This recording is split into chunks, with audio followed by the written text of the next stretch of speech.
So, umuulan ngayon. So, nandito tayo sa CCNHS Rojas Site High School. Nag-iba na sila ng uniforme dito So, ayan. Cotabato City National High School, Rojas Site. Shout out. Alam nyo ba to?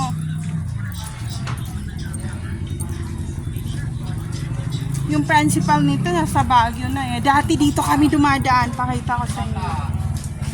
Dito kami dumadaan kasi nagka-cutting class kami.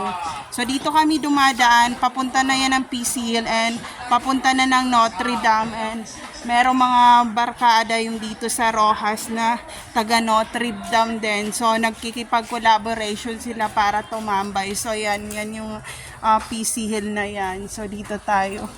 May pa-COVID protocols, walang pagbabago. Ganito pa rin ang school. More than 20 years nang nakalipas. Meron silang internet dito Pakita ko sa inyo saan ang room ko nung high school. Ito yung ito yung internet room dati.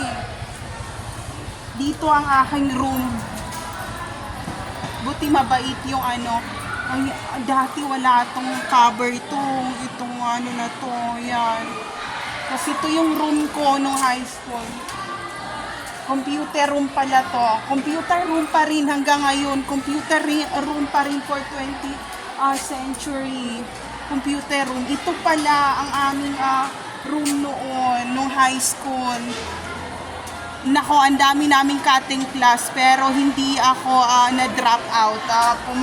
Pumasok ang aking Form 137 for grading talaga. So ayan, di ba? Pa-shout out sa inyo kung kaya nyo puntahan ng patrobak na mga school nyo. And meron ditong laboratory na may mga pitos na nakalagay sa parang garapon, ganyan-ganyan. So ito, grabe itong na to. Ang daming sumasayaw dito every weekend.